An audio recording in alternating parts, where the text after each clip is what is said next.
Estudié filosofía y teología en un instituto de monjas. Mis 3 años en Roma son de los años que yo siento que marcaron un hito en mi vida. Se me estructuró la cabeza. O sea, empecé como a pensar con un pensamiento muy lógico, que creo que tiene que ver con la filosofía. Lo que yo quería era hacer cosas para que la gente estuviera mejor. No quiero hacer antropología para que me lean, no quiero hacer antropología para que digan, wow, pero está descubriendo el hilo negro de la investigación. Yo quiero hacer antropología para que alguien viva mejor.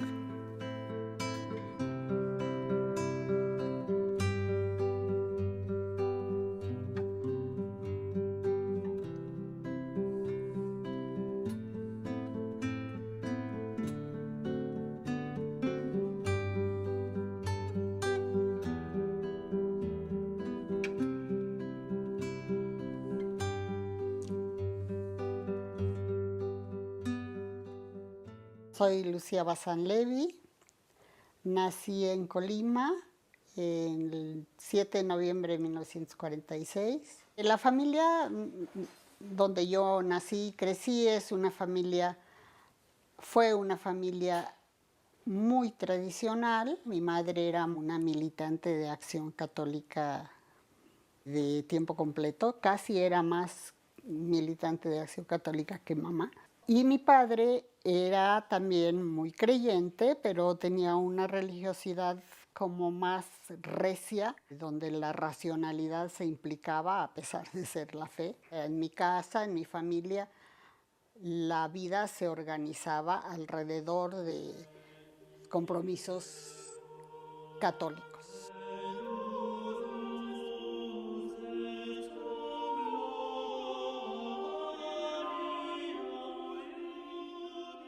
El padre de mis primos fue el que llevó las estaciones de radio a Colima.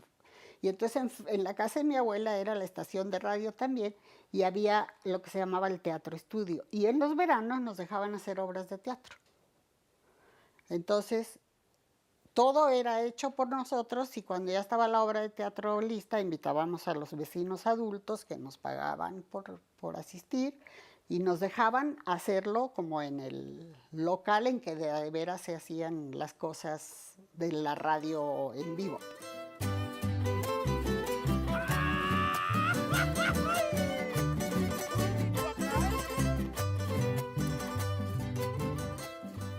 Yo crecí en una familia que además de ser muy católica, tenía, digamos, 2 intereses muy importantes. Uno era la música y otro era la lectura. Por la familia Levy, que esa es mi madre, hay como toda una tradición de música, pero también por la familia de mi padre. Mi papá tocaba piano y una prima suya era pianista profesional. Lo que más me acuerdo de mis clases de piano fue que una vez iba llegando a casa de mi tía a dar clase, me picó una abeja en el dedo gordo, se me puso el dedo gordísimo y nunca he amado yo más a las abejas que ese día, porque me salvé de tocar piano.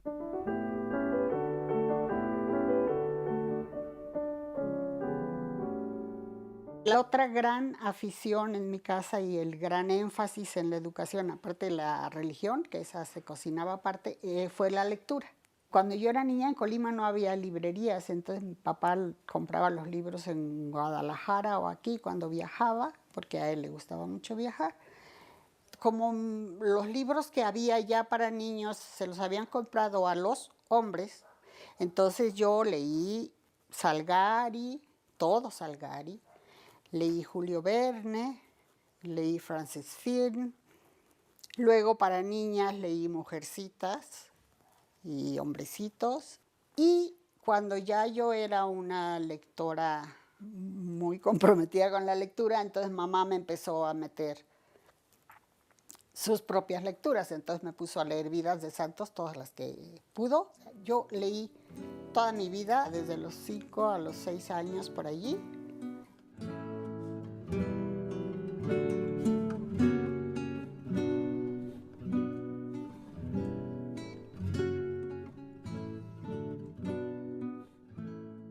Mi papá dijo que yo tenía que seguir estudiando, pero que no iba a estudiar prepa en Colima, y entonces había ido un jesuita a la ciudad y él había recomendado un colegio en Guadalajara de unas monjas españolas que se llamaban las Mercedarias Misioneras de Berris, que tenían un colegio en Guadalajara que se llama el Colegio Veracruz.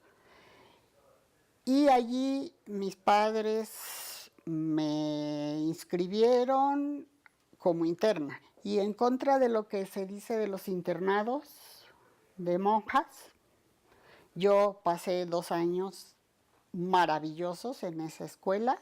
Sucede que había sido la oportunidad de salir de casa de mis papás, que no era poca cosa, y que me encontré en un ambiente de monjas, sí, pero de monjas muy pensantes, muy inteligentes, todas con carreras universitarias, a pesar de que estamos hablando, sí, de principios de los 60. Esos 2 años de estancia en Guadalajara me abrieron el espectro de que la vida era más allá que Colima, mi calle, mis amigos, mis amigas y las monjitas, ¿no? A mí mamá me había predestinado desde, yo creo que desde el vientre materno, no estoy segura, pero yo creo que sí, para que yo fuera monja. Decidí que sí iba a ser monja, pero que iba a ser monja de las españolas, que me iba a ir a vivir a España, a formarme allá, y que iba a ser misionera. Y a los 16 años me fui con otras 2 amigas a empezar la vida religiosa en Berris, que es un pueblecito, un caserío, para ser más precisos, vasco. La sorpresa fue que la vida religiosa no era como yo me la imaginaba y me pareció terriblemente pesado.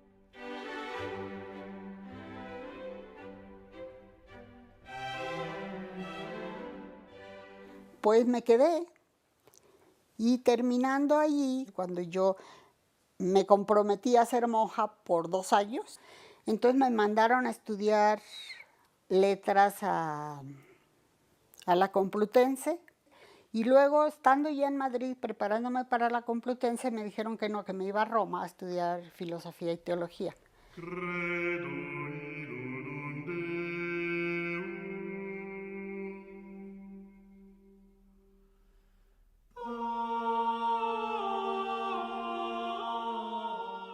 Yo allí empecé a cuestionar como esta rigidez de la iglesia. Yo peleaba con los maestros y decía, ¿y por qué en lugar de hostias no les permiten comulgar con arroz a los japoneses y cosas de esas, ¿no? Entonces, por supuesto, me tiraban a Lucas. Lo que más me dijo ese señor, usted tiene razón, pero no la usa, entonces, pues nunca conseguí, digamos, imponer mis tesis en la teología católica, pero a mí sí se me quedaron cosas en la cabeza. No hay solamente una forma de ver el mundo, no hay solamente una forma de estar bien, no hay solamente una forma de caminar por aquí, ¿no? Después de eso me mandaron a México, me dijeron, como sigue siendo una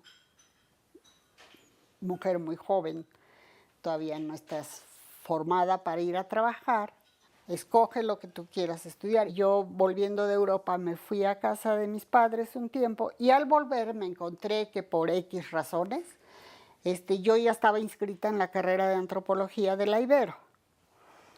O sea, fue una decisión que yo no tomé. Pero que cuando me dijeron dije, oh, qué bien, porque la antropología es una rama de la filosofía. Entonces, con esa idea llegué yo a la Ibero a estudiar antropología y de repente, en lugar de hablarme de la esencia del hombre, me empezaron a hablar de las clases sociales y de los campesinos y de la cultura y de cosas que yo no había nunca pensado que se podían estudiar en una escuela.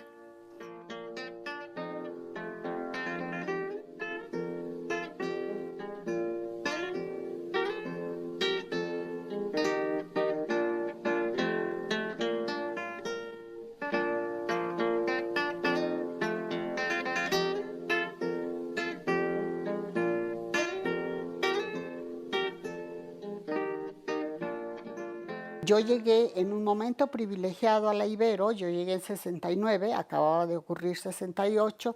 El equipo de profesores de la Escuela de Antropología que habían estado participando en el movimiento de 68 tuvieron que salir de la escuela por su compromiso con el movimiento, y la Ibero, por alguna razón de estas, que los jesuitas de repente son visionarios, los aceptó. Yo ahí tuve el privilegio de estudiar con Arturo Barman, Margarita Nolasco, Guillermo Bonfil, Mercedes Olivera y con Ángel Palero. O sea, las clases de Ángel para mí fueron muy, muy, muy importantes, porque con todo lo que yo traía de dudas en Roma sobre si había solo un camino o muchos, Ángel empezó a enseñarnos a cuestionar los valores universales. Y bueno, ahí se acabó mi historia de fe, digamos. Con lo cual, pues me salí del convento.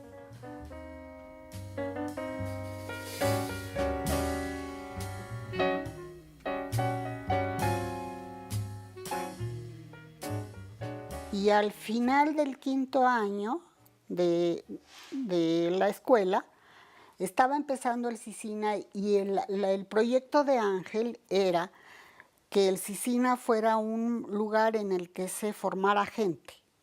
Y entonces había proyectos colectivos encabezados por un antropólogo ya bien formado y con experiencia, y lo que quería estudiar era las repercusiones políticas de la instalación de una ciudad industrial en un municipio básicamente campesino.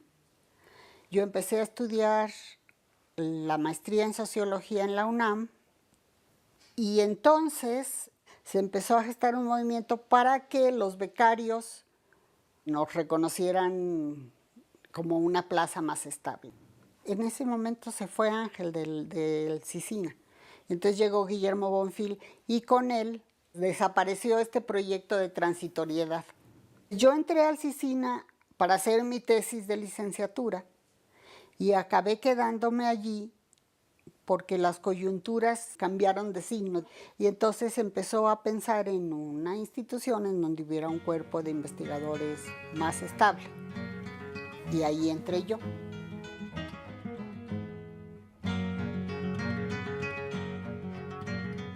Cuando yo pedí quedarme a estudiar el sindicato, sí tenía que ver con la antropología política, pero ya estaba como más orientado a cuestiones laborales. Entonces el movimiento obrero y las clases sociales y todo eso estaban en su apogeo. Si te querías dar a respetar, tenías que hacerlo desde la perspectiva marxista, si no, eras alguien destinado al fuego eterno. Entonces, con Victoria Novello y con Augusto Urteaga decidimos formar una línea de investigación en CICINA todavía, que se llamara Antropología del Trabajo.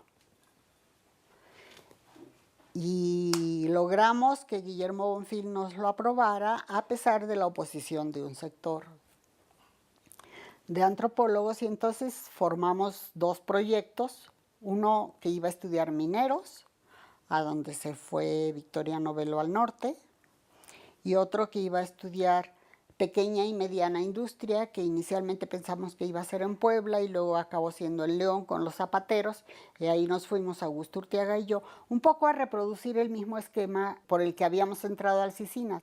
Sacamos el proyecto muy bien, y entonces propusimos hacer una investigación del mismo estilo, pero en la Ciudad de México.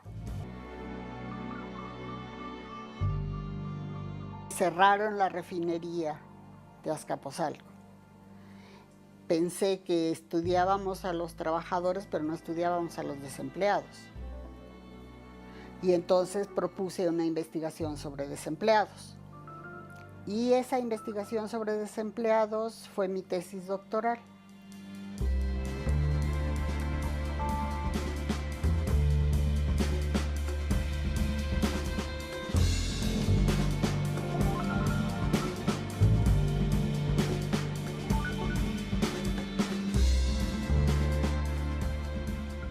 Cuando estaba terminando el doctorado me invitaron a coordinar la maestría en antropología. Estuve 2 años allí. Luego, cuando yo pensaba que ya iba a dejar eso, porque como que el compromiso era 2 años, una generación, entonces me pidió Rafael Oyola que coordinara maestría y doctorado, porque lo que se trataba era de hacer un posgrado único. Entonces estuve 3 años más. Logramos hacer, digamos, toda la estructura de un posgrado único. Fueron 5 años también en los que yo aprendí mucho, mucho, porque nunca había estado en un cargo académico administrativo y eso fue muy enriquecedor. Terminando eso, me invitaron a coordinar un proyecto junto con la Ibero de microfinanzas, solicitado por Bansef y por Zagarpa. Y entonces hicimos una investigación en todo el país de corte cualitativo sobre comportamientos de hogares pobres respecto a las instituciones microfinancieras, pero salió también muchísimo del comportamiento de los hogares de sectores populares, sobre todo de las mujeres, y del uso y el manejo de sus microfinanzas, que son micros realmente, ¿no? Y esa fue la primera experiencia que yo tuve de hacer antropología aplicada. Fue una experiencia también muy buena, con un equipo muy grandote. Aprendí mucho de coordinar equipos, aprendí muchísimo de microfinanzas.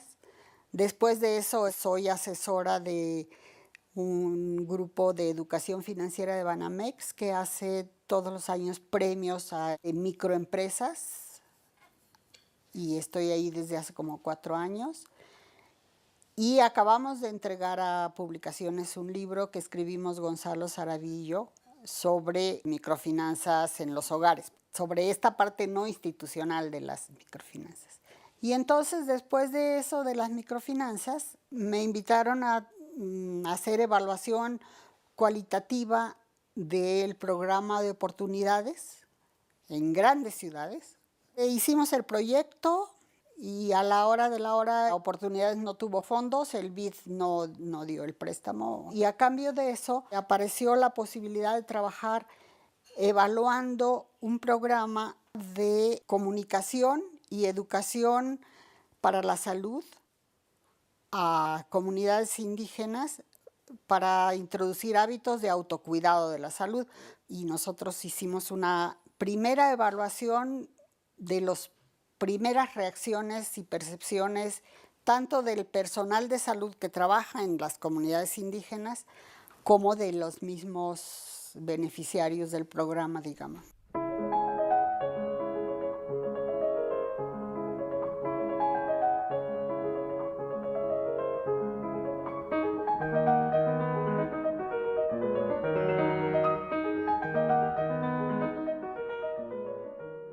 Hay una ruptura entre el lenguaje que usamos los académicos y el lenguaje que usa el sector público.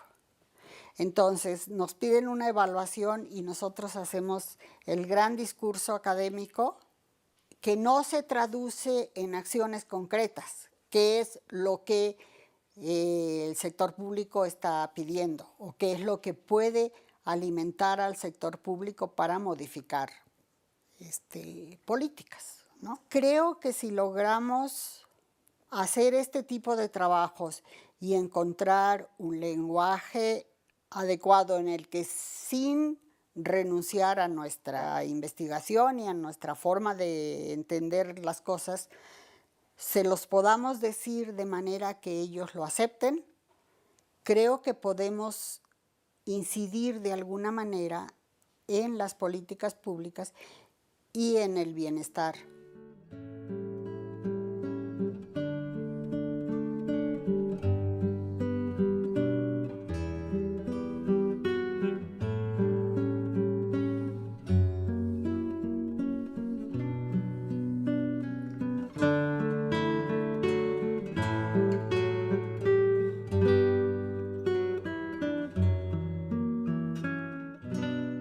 Yo creo que que el CIESAS es el centro de investigación antropológica.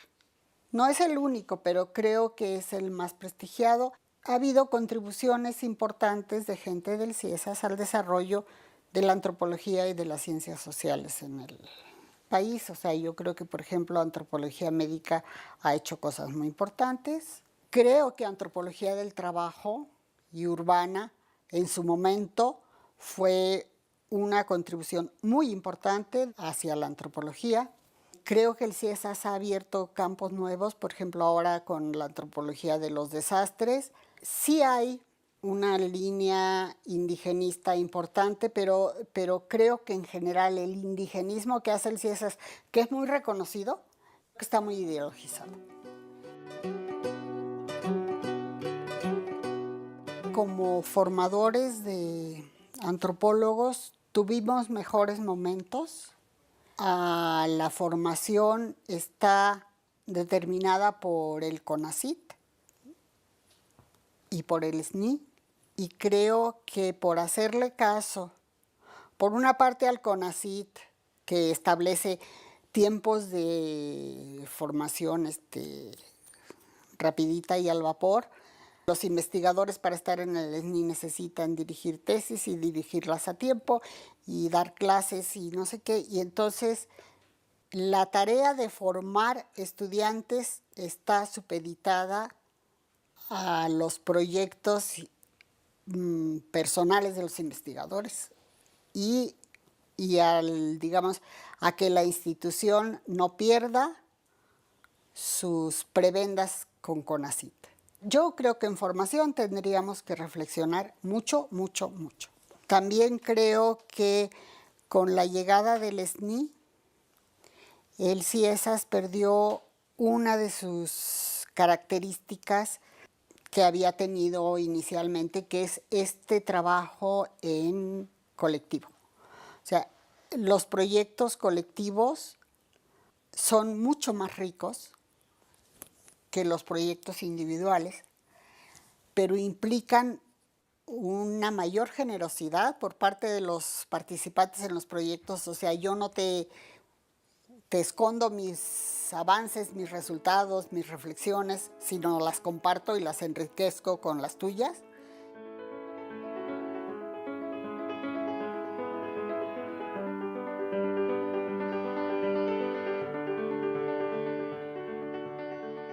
Ahora puedes proponer la investigación que quieras.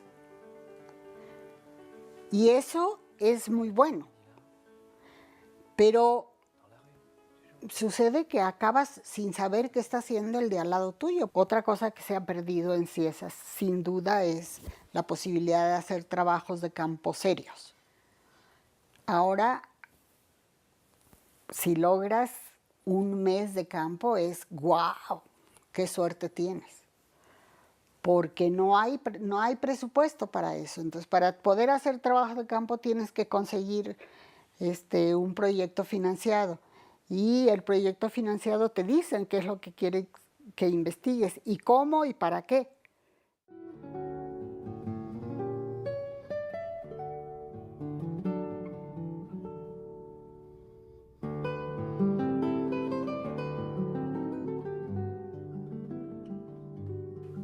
Como ven, nunca repito. No me gusta